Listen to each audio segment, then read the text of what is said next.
Assalamualaikum warahmatullahi wabarakatuh.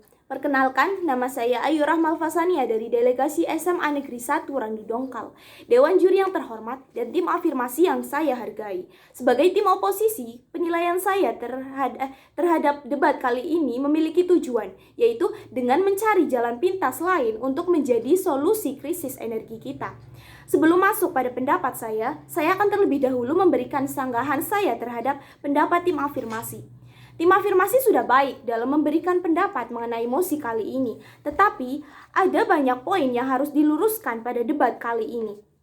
Poin yang pertama adalah tim afirmasi telah menerangkan bahwa segi keamanan sudah terjamin dalam instalasi listrik bertenaga nuklir. Tetapi yang ingin saya tanyakan adalah, apakah keamanan ini berjangka panjang? Apakah keamanan yang tim afirmasi terangkan adalah keamanan jangka panjang? Dewan Juri yang terhormat, tim afirmasi hanya memberikan alasan keamanan dengan menyebutkan bahwa setiap teknologi memiliki kelebihan dan kekurangannya masing-masing, diikuti dengan embel-embel generasi. Sepertinya alasan keamanan tidak bisa dijadikan poin penting untuk mendukung mosi kali ini. Karena apakah tim afirmasi berpikir bahwa ledakan pembangkit listrik tenaga nuklir ini adalah suatu hal yang remeh? Saya akan memberikan bayangan yang terjadi jika pembangkit listrik tenaga nuklir meledak. Tentunya hadirin sekalian memberikan jawaban yang sama, yaitu terjadinya pemadaman listrik. Padahal dampak yang akan didapatkan ketika pembangkit listrik tenaga nuklir meledak adalah lebih dari itu. Bahkan ketika pusat pembangkit listrik tenaga nuklir ini meledak, terdapat banyak titik yang tidak dapat tergantikan kekuatannya dengan pembangkit listrik tenaga lain. Poin yang paling penting untuk menyanggah pendapat tim afirmasi adalah radiasi yang ditimbulkan. Barangkali Dewan Juri sudah mendengar kasus bencana atom Chernobyl di kota Pripyat, Ukraina dan Fukushima, Jepang. Keduanya menjadi contoh kota yang menerima efek dari ledakan pembangkit listrik tenaga nuklir. Cemaran radiasi berbahaya menyebabkan kota-kota tersebut bagaikan tidak bernyawa. Di prefektur Fukushima misalnya, air laut dinyatakan tercemar radiasi serta ditemukan unsur radioaktif pada sayuran berdaun lebar dan produk susu sapi. Cemaran radioaktif ditemukan senilai ribuan kali di atas ambang batas aman yang berpotensi besar menyebabkan kanker kelenjar getah bening dan kanker darah pada penduduknya. Terlebih, bencana nuklir dunia yang terjadi ketika pembangkit listrik tenaga nuklir di Chernobyl, Ukraina meledak. Partikel radioaktif lepas dalam jumlah besar ke atmosfer bumi, kemudian menyebar ke wilayah lain seperti Uni Soviet dan Eropa. Radiasi nuklir menewaskan setidaknya puluhan hingga ratusan ribu jiwa yang tinggal di sekitarnya. Kelanjutan dari dampak radiasi pada manusia adalah mutasi. Bisa Dewan Juri bayangkan, mutasi mungkin saja akan terjadi, seperti manusia kepala dua, tangan dua, ataupun manusia lainnya, atau manusia dengan mutasi lainnya. Dan yang lebih parah adalah terjadinya wabah kanker.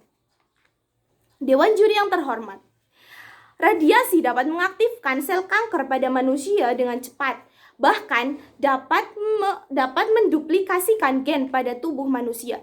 Bisa kita bayangkan bagaimana jika nantinya pembangkit listrik tenaga nuklir di Indonesia meledak?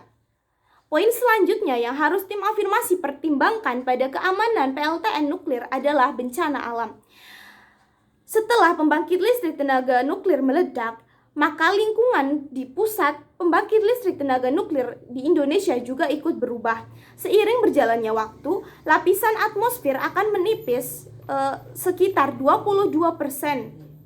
Ketika tim afirmasi mengatakan bahwa tenaga minyak bumi dan gas mengakibatkan penipisan ozon, bagaimana dengan tenaga nuklir? Di mana setiap pembangkit listrik merusak sekitar 2% dari lapisan atmosfer per 5 tahunnya. Poin selanjutnya adalah kebrutalan. kerugian tidak hanya menimpa fisik seperti halnya manusia, hewan, dan tanaman, tetapi juga dirasakan oleh sektor ekonomi Indonesia. Pasar ekonomi Indonesia akan anjlok lantaran bisnis yang gagal terlaksana. Insiden ini juga pada akhirnya akan membuat kebutuhan primer sebagai kebutuhan yang paling diutamakan oleh manusia. Karena bisa kita bayangkan, tidak bisa dihindari Dewan Juri yang terhormat. Kontaminasi radiasi akan menyebar pada segala elemen, mulai dari air, udara, tanah, bahkan cahaya. Dan pertanyaannya adalah, apakah Indonesia bisa menerima beberapa kemungkinan tersebut? Dari beberapa alasan tersebut sudah menjelaskan bahwa pembangkit listrik tenaga nuklir ini sangat berisiko dan tidak secara spontan dapat menjadi solusi untuk krisis kekurangan energi kita ini. Pertanyaan selanjutnya adalah, mengapa harus pembangkit listrik tenaga nuklir? Mari kita berkaca dari negara lain. Di Afrika, tepatnya di Ethiopia, terdapat pembangkit listrik tenaga sampah. Yang harus Dewan Juri ketahui adalah setiap harinya 2.000 ton sampah digiring ke dalamnya dan sekitar 2/3 dari jumlah tersebut akan dibakar. Selain itu, pembangkit listrik tenaga sampah ini bisa memenuhi sekitar 25% listrik rumah tangga. Memang kapasitasnya tergolong rendah karena hanya 25 megawatt. Tetapi jika berkontribusi untuk kebersihan negara dan menambah pasokan energi, apakah instalasi tenaga ini masih harus dipertanyakan? Apalagi jika kita bandingkan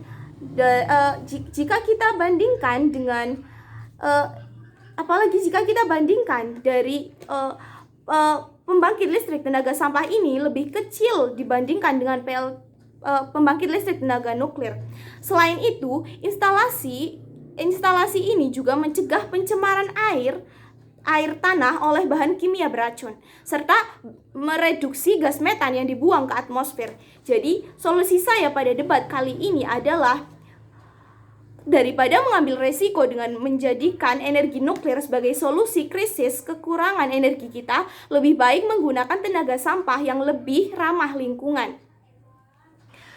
Kesimpulannya, saya tidak setuju dengan energi nuklir yang dianggap sebagai solusi untuk krisis kekurangan energi kita. Sekian yang dapat saya sampaikan, saya harap dapat diterima dengan baik oleh tim afirmasi. Wassalamualaikum warahmatullahi wabarakatuh.